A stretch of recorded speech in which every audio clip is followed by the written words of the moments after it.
Hey, Southern Gothic fans! Join us online now at southerngothicmedia.com. There you can find podcast updates, links to our social media, and subscription access to our new members-only series, Southern Gothic: The Monsters, narrated by me, Brittany Schexnayder.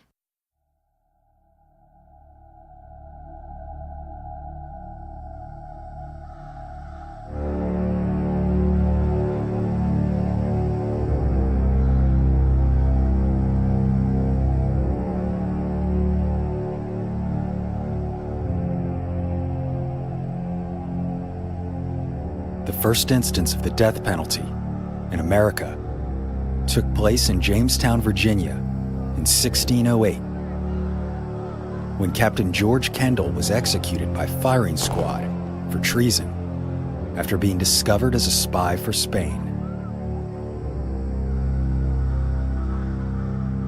Laws varied from colony to colony, but overall, America's use of capital punishment was greatly influenced by the British, who in the 16th century, under the reign of Henry VIII, executed an estimated 72,000 people for crimes as heinous as murder to those as trivial as simple perjury or theft.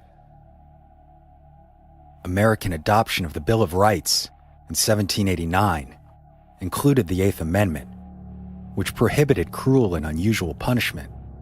However, states were free to create their own laws concerning capital crimes, and by today's standards, some were gruesome.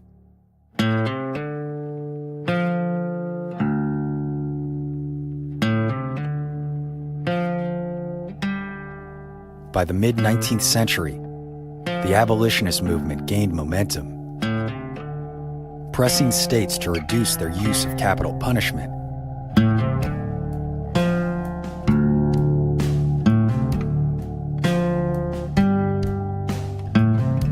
But for one of America's most notorious women, these changes in the legal system came far too late.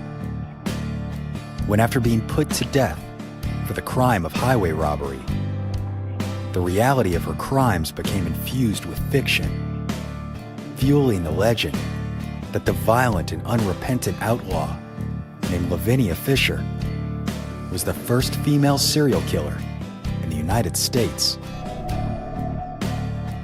A grim designation that now, 2 centuries later, many believe could be entirely false.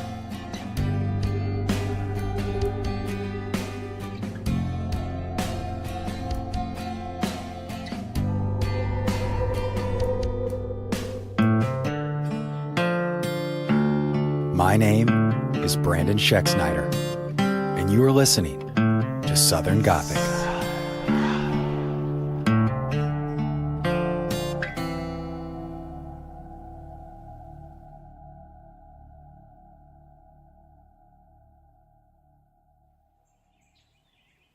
Lavinia Fisher was born between 1792 and 1793, but much of her origin and early life remain a mystery to this day.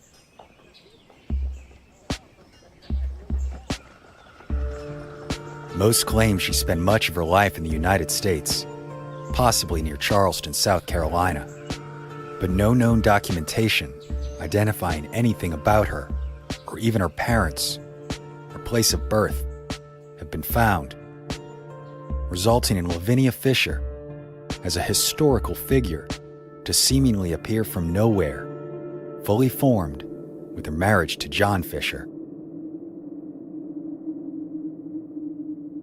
In the early 19th century, the pair made a living operating an inn, catering to the abundant travelers making their way to South Carolina. It was located approximately 6 miles outside the city of Charleston, and aptly named the 6 Mile Wayfarer House, or simply the 6 Mile House. Lavinia was said to be very beautiful and extremely charming, characteristics she successfully used in garnering attention and popularity in both the Fishers' business pursuits as well as the local community.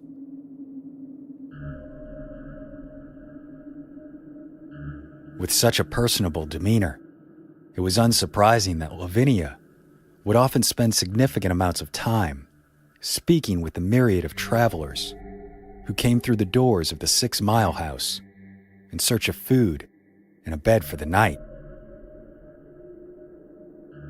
Yet there was an ulterior motive behind these conversations and the numerous questions she asked.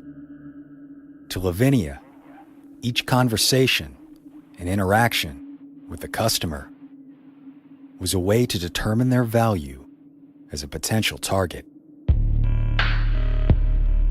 John and Lavinia Fisher were more than just innkeepers. They were members of a large gang of highwaymen who sought to rob vulnerable travelers to and from nearby Charleston. Their ideal marks were wealthy men traveling alone. So Lavinia would use her charm to welcome these guests, entertaining them with dinner and conversation. And if they were determined to be alone and carrying enough money or valuables with them, she would offer her guest a cup of tea before bed. But unknown to the traveler, the tea was poisoned. It is this moment where the legend diverges into two differing, but still deadly, versions of the story. According to some, Lavinia and John Fisher waited several hours until the toxic tea had taken effect, then crept into the room of their mark. Not taking a chance that the man in the bed would wake, the Fishers would stab him to death before going to work locating any and all valuables. Yet the other version of the story takes a decidedly more grisly and evil turn. As before, Lavinia would poison her victim before sending him to bed. Yet this tea was not a lethal dose and would only cause drowsiness, putting a man to sleep for several hours at most. The Fishers then waited until their victim was just on the cusp of sleep before taking action, utilizing a hidden lever that, when pulled, would cause the bed to collapse, dropping out the floor beneath it, throwing the victim into a pit below where he was killed. Some have even claimed that this pit was filled with sharpened spikes, pointing upwards to impale their victim.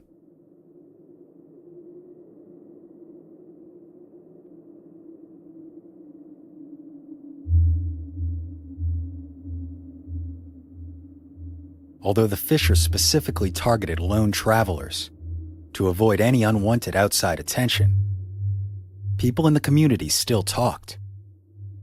Frequent reports were made to the local sheriff's office about missing persons who failed to arrive at a planned destination.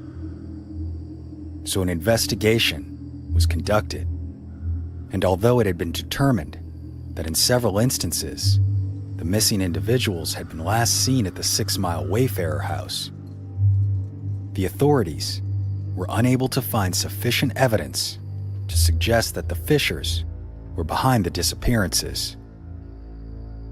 Of course, the charming outward appearance of the couple and their popularity in town also likely contributed to the fact that any reports and complaints linking back to the 6 Mile House never amounted to anything concrete. Yet in spite of this, the violent couple were still highwaymen, and unknown to law enforcement, their inn, which was located in an area known for, quote, gang activities, was being used as a hideout for members of their crew.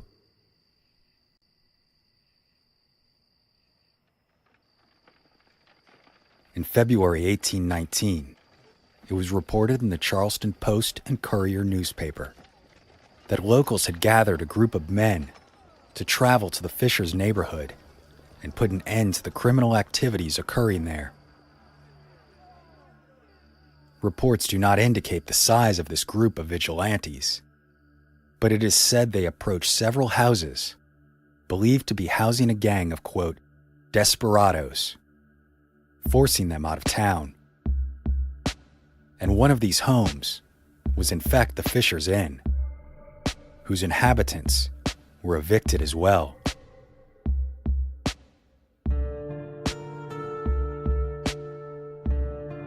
Believing they had accomplished what they had set out to do, the vigilantes quickly returned to their homes in Charleston, leaving a single man named David Ross to stand watch for any further criminal activity.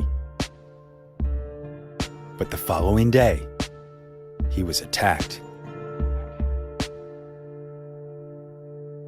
Ross noted that among the gang of criminals involved was a woman he recognized, Lavinia Fisher. It's said that he appealed to her for help, hoping the affable pair of the community would save him.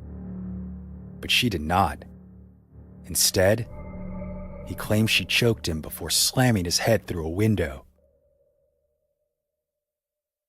Somehow, David Ross managed to escape his captors and flee to the authorities for help.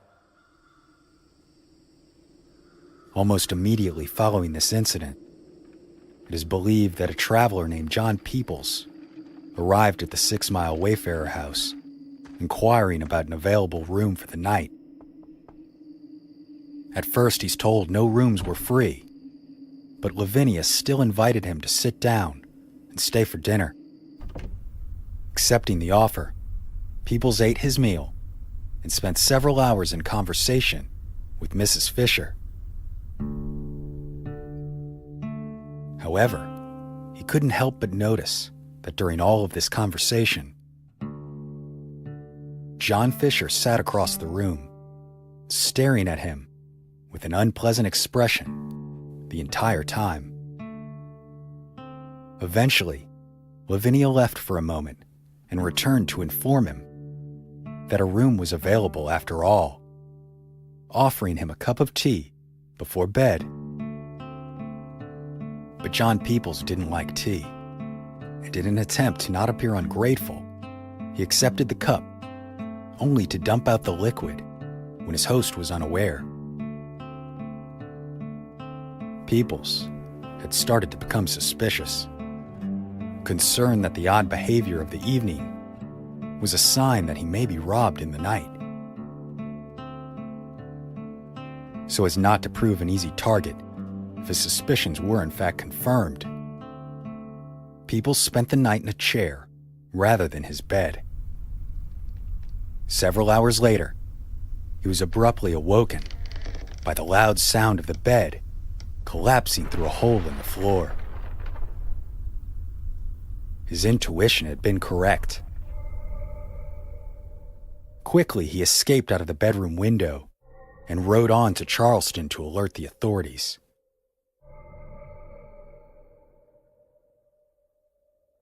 Between David Ross and John Peoples, law enforcement finally had enough evidence to act.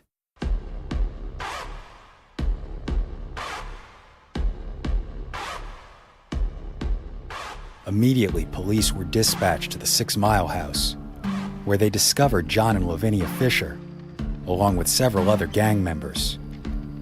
The group had barricaded themselves inside the residence with muskets and gunpowder. Yet outside, the law and accompanying citizenry had both greater numbers and significantly more weapons. On February 20th, 1819, the Charleston Courier reported on the events of the standoff and then arrest at the 6 Mile house. The sheriff of this district collected a posse of citizens and proceeded on Saturday afternoon to the spot to surround the house and seized upon its occupants, 3 men and 2 women, after which they burnt the house and outbuildings to the ground. The inmates of the house were armed with 10 or 12 muskets and a keg of powder, but the force which went against them was too imposing to admit any chance of success and resort to arms. Legend says that out of love for his wife, John Fisher surrendered the group in an effort to save Lavinia and shield her from any possible gunfire. And later, when interrogated, he would do it again, identifying all members of the outlaw gang in an attempt to protect his beloved.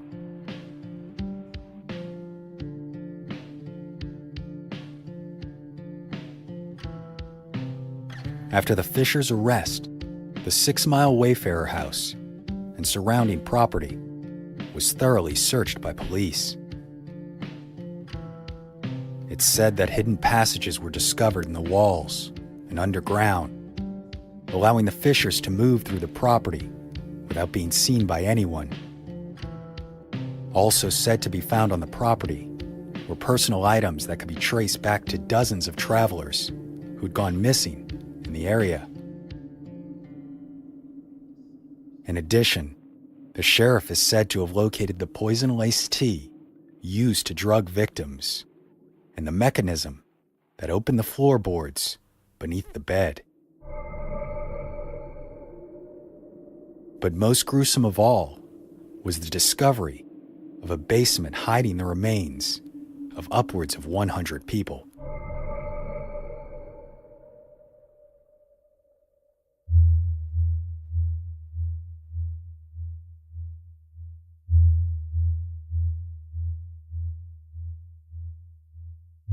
At their arraignment, John and Lavinia both pled not guilty, and although the other members of the gang arrested with them were released on bail, the Fishers were ordered to remain in prison until their trial.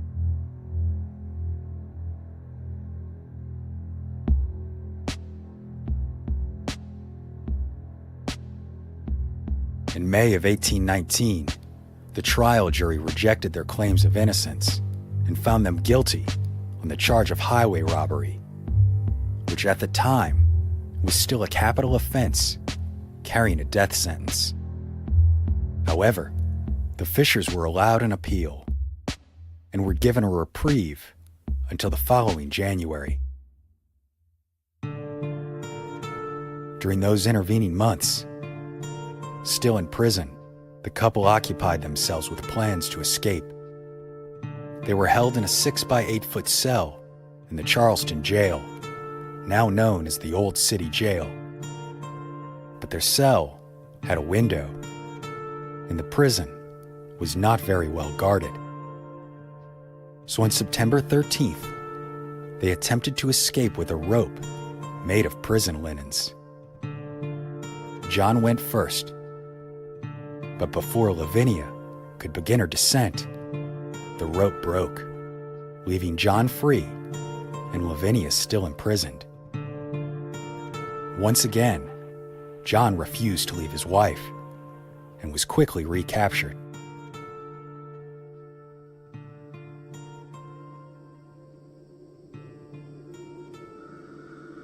Although the couple had been granted a second chance with an appeal, the verdict did not change. On February 4th, 1820, John and Lavinia Fisher were sentenced to death by hanging.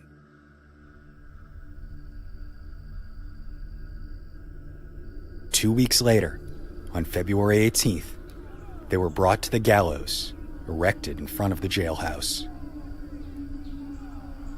John was scheduled to die first, and in the last few minutes before his execution, Reverend Richard Furman read a letter to the assembled crowd, which John had written. It acknowledged his acceptance of Christianity, but maintained his innocence, asking for mercy.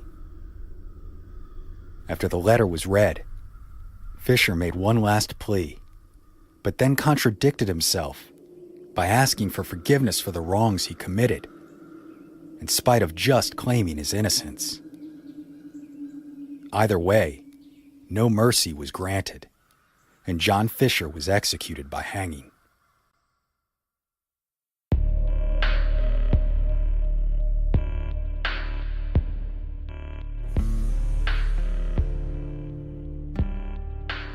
As for Lavinia, some legends claim that she insisted on wearing a wedding dress, as she was about to wed the devil himself.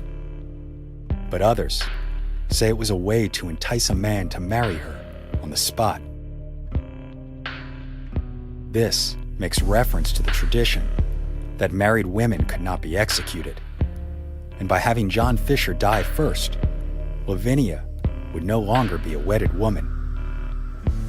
Nevertheless, no proposal was offered.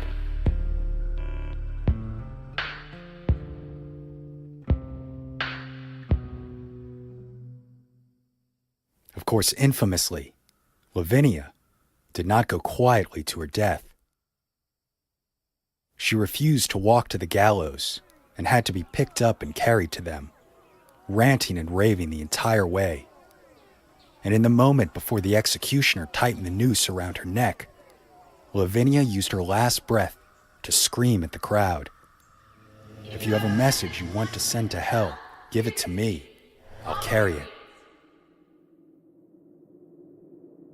She then jumped off the scaffold herself before the executioner could carry out his job, dying before a crowd of roughly 2,000 people, several of whom went on to say that they had never seen such a wicked stare or chilling sneer as that on Lavinia's face at the end.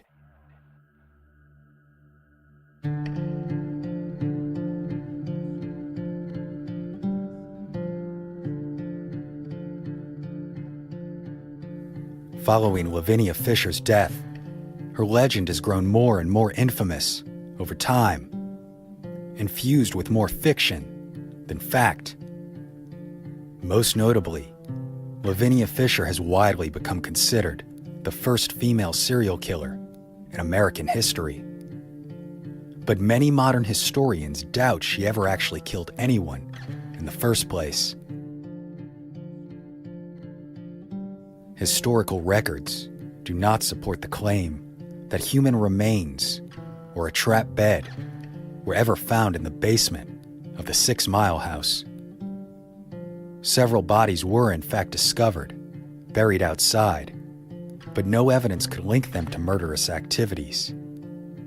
In addition, when the Fishers were arrested and put on trial, it was not for murder, but rather highway robbery. As for the story of David Ross, who was left behind to guard the 6 Mile House and then attacked, this tale is true. However, the frequently referenced account of John Peoples is not quite accurate. Peoples was traveling away from Charleston in his wagon when he stopped at the 6 Mile House to water his horse. As he was stopped, Peoples was accosted by the gang of highwaymen, Lavinia included, and robbed of about $40. After the incident, he returned to Charleston to alert the authorities, identifying the Fishers and several others. Peoples did not in fact ever stay at the inn.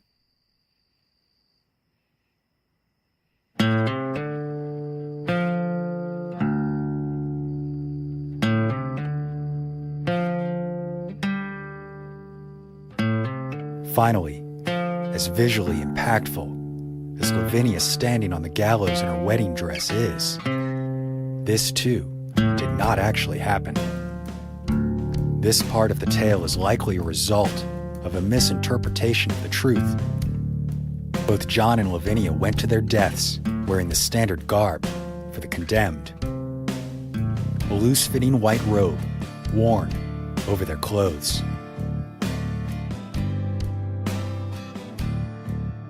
Given these inconsistencies, and the fact that the unrepentant Lavinia Fisher never actually confessed to having killed anyone, it makes concretely identifying Lavinia as the first American female serial killer very difficult.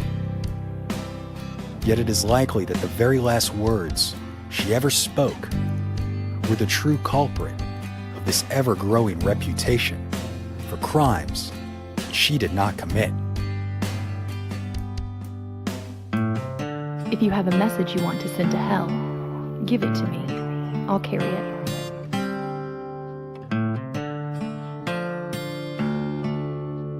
My name is Brandon Schexnayder, and and you are listening to Southern Gothic.